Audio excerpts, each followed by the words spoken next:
A Petrobras é a 8ª maior companhia do mundo no setor de petróleo e gás. Ela foi criada há 67 anos para cumprir um papel social, abastecer a população brasileira de petróleo, e isso a preços acessíveis. Mas será que isso vem acontecendo? Embora não tenha sido criada para gerar lucro, a Petrobras coloca todo ano bilhões no cofre público. E esse dinheiro é usado para educação, saúde, segurança, realização de obras e tudo mais que interfere na minha vida e na sua vida também. Isso sem falar que a Petrobras é uma das maiores desenvolvedoras de tecnologia e de emprego. Mas se a Petrobras é estratégica para o Brasil e para os brasileiros, por que o governo Bolsonaro insiste tanto na sua venda? Será que esse é o caminho certo para o nosso país? Eu sou Rodrigo Rodrigues, professor de História da Secretaria de Educação e presidente da CUT-DF, e vou conversar um pouco com você sobre isso hoje aqui no CUT no Ar.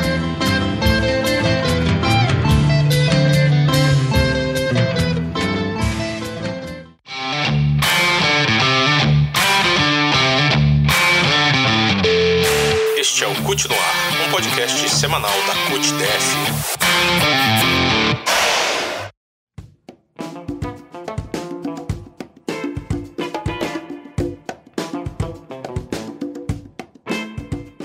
Olá, ouvintes! Estamos de volta com o nosso podcast semanal que traz uma visão crítica de temas e fatos da última semana que interessam a classe trabalhadora. Como você ouviu, hoje o nosso tema é Petrobras. E eu já começo falando que praticamente tudo que você usa tem petróleo. É isso mesmo. O petróleo não é usado só para fabricar combustível ou gás de cozinha. Não que isso seja pouca coisa, mas o uso do petróleo vai muito além. Ele dá origem a uma série de produtos. O perfume que você usa tem componente do petróleo. O isopor que você carrega sua cerveja tem componente do petróleo. A corda do seu instrumento musical também tem componente do petróleo. Detergente, remédio, poliéster, borracha, tinta e uma infinidade de produtos tem componente do petróleo. Deu para entender a importância desse mineral na nossa vida? É por isso que os países que têm grande reserva de petróleo, como o Brasil, são cobiçados pelo mundo inteiro. Aqui, além das reservas de petróleo, temos a Petrobras. A empresa estatal atua na exploração, no refino, na distribuição e até na produção de derivados do petróleo. Com 67 anos de existência, a Petrobras deixou de ser totalmente do Estado em 97, com Fernando Henrique Cardoso. Mesmo assim, o governo continuou sendo seu maior acionista. Nos governos Lula e Dilma, a empresa voltou a ser valorizada e, novamente, o olho de outros países cresceu em cima da nossa Petrobras. Depois da investida de Fernando Henrique, a porteira para que o mercado internacional começasse a abocanhar a Petrobras foi aberta com o golpe de 2016. E isso vem se alargando com o governo Bolsonaro. Sabe o que isso gerou? Um dos resultados foi a vinculação do preço do petróleo brasileiro ao preço internacional. Isso quer dizer que se antes a gente comprava gás de cozinha com preço cotado no real, agora a gente compra tendo como parâmetro o dólar. E sabe por que eles fizeram isso? Para que os acionistas privados da Petrobras tenham ainda mais lucro. Segundo o IBGE, diante do aumento do preço do gás de cozinha, em 2017 e 2018, 14 milhões de famílias passaram a usar lenha ou carvão para cozinhar. Todos os passos que o governo federal vem dando vão no sentido de vender a Petrobras para agradar o mercado internacional. Ou seja, o compromisso de Bolsonaro, Guedes e companhia não é com o povo. Está claro que o Deus acima de tudo, usado durante a campanha do ex-capitão do Exército, é o Deus mercado. Para facilitar a venda da Petrobras, a estatal vem sendo fatiada para que suas subsidiárias possam ser vendidas. Além disso, sem motivos comprovadamente lógicos, fábricas estratégicas da Petrobras vêm sendo fechadas. É o que estão tentando fazer na fábrica de fertilizantes nitrogenados, a Fafem, no Paraná. No dia 14 de janeiro, a Petrobras anunciou o fechamento dessa fábrica. Junto com isso, a Petrobras descumpriu o acordo coletivo dos petroleiros e anunciou, sem qualquer tipo de negociação, a demissão em massa de mais de 1.000 trabalhadores. Isso gerou uma greve geral da categoria, considerada a maior nos últimos 25 anos. O movimento paredista começou no dia 1º de fevereiro e sofreu uma série de ataques do judiciário, além do silêncio total da mídia tradicional. Com a pressão da categoria, nesta quarta, dia 20, depois de 19 dias de greve dos petroleiros, o TRT do Paraná suspendeu as demissões até o dia 6 de março. Além disso, foi garantido a abertura de um processo de negociação mediado pelo Tribunal Superior do Trabalho. Com o novo cenário, o Conselho Deliberativo da Federação Única dos Petroleiros decidiu suspender temporariamente a greve para poder participar do processo de negociação. Entretanto, o Conselho da FUP anunciou que a greve será retomada caso não haja avanços na mediação feita pelo TST. Nós conversamos sobre a Petrobras e a greve da categoria com o petroleiro Rony Barbosa, que é secretário de comunicação da CUT Nacional. Vamos ouvir o bate-papo. Obrigado, Rony, por estar participando aqui do CUT no Ar. Importante esse tema sobre a Petrobras e a greve dos petroleiros. E eu já queria perguntar para você o que representa todo esse ataque que nós estamos vendo a greve sofrer? O judiciário, a ilegalidade, multa, o que isso representa? Obrigado, Rodrigo Rodrigues, obrigado à CUT-DF. E o que está em disputa nesse momento é justamente algo muito maior, eu diria, do que só as questões do acordo coletivo que a gente está discutindo com a Petrobras, né? Porque no fundo dessa discussão de cumprimento de acordo coletivo está o fatiamento da Petrobras, a sua venda em fatias, o desmonte da Petrobras, né? Então, é o papel da Petrobras está por trás dessa greve, né, e o papel de uma empresa estatal de abastecer o Brasil.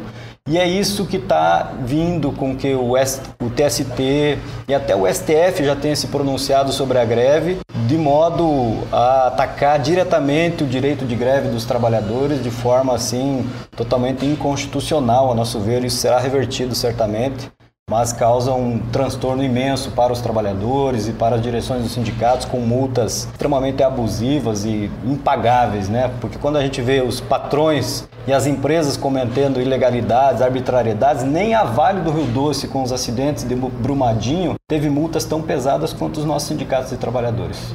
E nós temos visto também o papel que a mídia vem cumprindo. Você que é secretário de comunicação da CUT Nacional, pode dizer pra gente também. O papel que a mídia vem cumprindo durante essa greve, que silenciou enquanto havia a mobilização crescente e só se pronunciou quando houve o ataque do judiciário. O silêncio da mídia numa greve fortíssima como essa é o símbolo de que nós não estamos vivendo uma normalidade no país, né?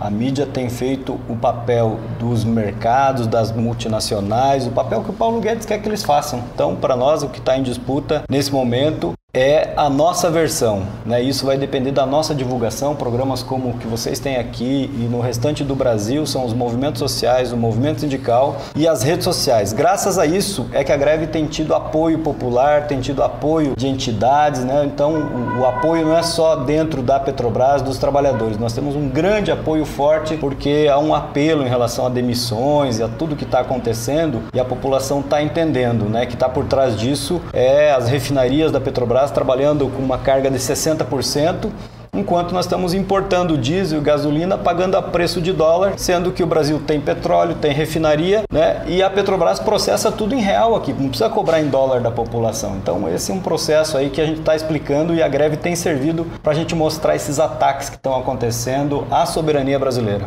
Muito obrigado, Rony, por participar aqui no CUT no Ar. Conte com o apoio da CUT-DF, de todos os nossos sindicatos, e continuaremos denunciando os ataques à Petrobras e à nossa soberania. Eu que agradeço, parabéns pelo programa, e a gente está à disposição aí para qualquer esclarecimento.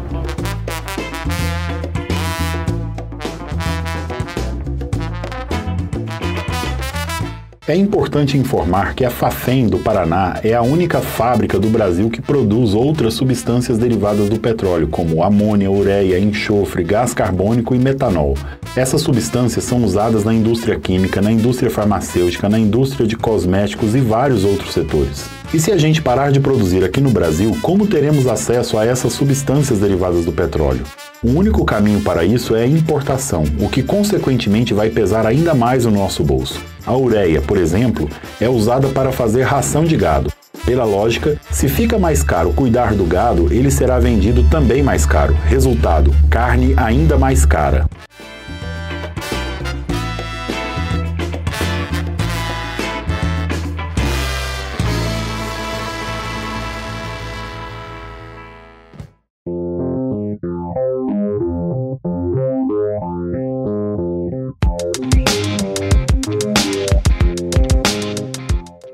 dos argumentos do governo para privatizar a Petrobras é que a estatal chega a dar prejuízo. Será? A gente conversou com Cloviomar Cararini, especialista do Departamento Intersindical de Estatísticas e Estudos Socioeconômicos, o DIEESE. Cararini mostrou para o CUT no Ar o lucro líquido médio anual da Petrobras na era FHC, nos governos do PT e depois do golpe, com Temer e Bolsonaro. Com o FHC, a Petrobras teve lucro líquido médio de 4 bilhões por ano. Nos governos do PT, esse lucro anual médio foi de 17 bilhões. Após o golpe com Temer e Bolsonaro, a média do lucro líquido foi de 12,6 bilhões por ano. Nessa quarta, dia 19, a mídia se alvoroçou ao apresentar o lucro líquido da Petrobras no primeiro trimestre de 2019, registrado em 40 bilhões. Mas vamos entender esse valor. É óbvio que a gente não pode subestimar 40 bilhões de reais em um país em plena recessão. Mas se a gente trouxer para os dias de hoje o lucro da Petrobras garantido no mesmo período de 2008, ou seja, no governo do PT, teríamos ao invés de 40, 61 bilhões de reais. Isso mostra que o lucro dos 3 primeiros meses de 2019 está dentro do patamar de uma estatal do porte da Petrobras e não é um feito do governo. A gente tem que lembrar também que esse lucro garantido no primeiro trimestre de 2019 resulta em boa parte da venda de ativos da Petrobras, ou seja, o lucro tido agora não pode ser esperado para amanhã. Ao contrário, o mais provável é que haja um débito. A lógica é, se não temos mais o serviço, teremos que importar e precisaremos pagar para isso. Recentemente, o BNDES vendeu 10% de suas ações da Petrobras. Se o valor de dividendos, ou seja, do lucro da Petrobras dividido para os acionistas, repetir a marca de 10,7 bilhões no ano que vem, o BNDES terá perdido 1 bilhão. Em um país com mais de 13 milhões de desempregados, o governo está abrindo mão de receita. E por falar em desemprego, mais de 280 mil trabalhadores terceirizados ou formais vinculados à Petrobras foram demitidos de 2013 até hoje. Isso foi uma das consequências da queda de investimento na estatal. É no mínimo assustador o que estão fazendo com a Petrobras, com o Brasil e com o povo brasileiro.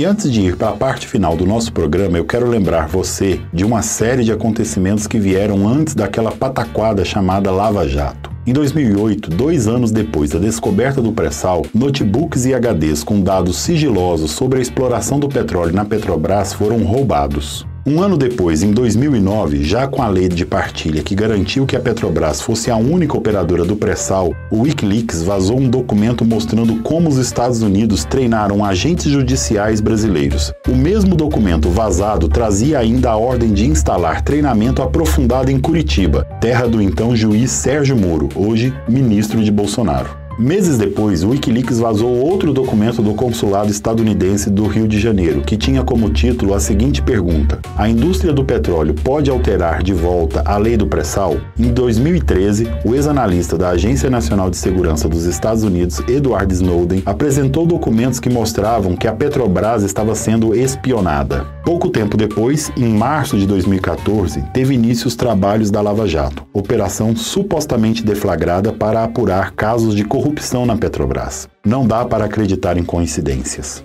E nem estou aqui para falar que casos de corrupção devem ser abafados. A questão é, se você é vendedor de leite e a sua única vaca leiteira pegou carrapato, você mata a vaca ou dá remédio para exterminar a praga? O caso de corrupção que envolve ex-diretores da Petrobras não justifica a venda da estatal. A cada bilhão que a Petrobras deixa de investir na economia, 2,5 bilhões deixam de retornar para o Brasil. O que se vê é que o governo não quer investir na Petrobras, mas saquear a estatal e exterminar a soberania nacional. E isso gera sérias consequências para nossas vidas, como o aumento de preço de vários produtos essenciais, a redução de impostos para estados, mais trabalhadores desempregados e menos investimento para a infraestrutura. E aí eu me questiono, onde se encaixa o lema do Brasil acima de tudo de Bolsonaro?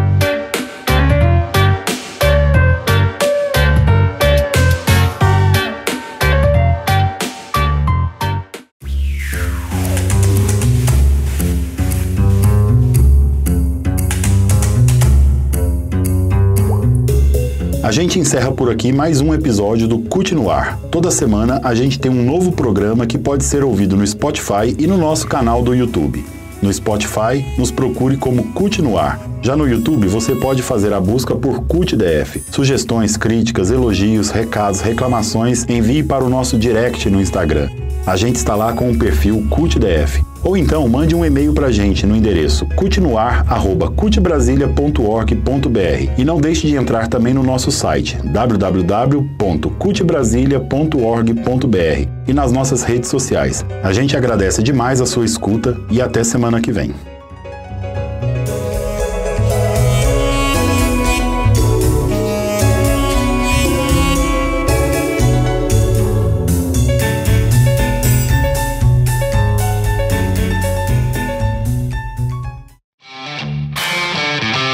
Este foi o CUT no Ar, um podcast semanal da CUT-DF. Até o próximo episódio.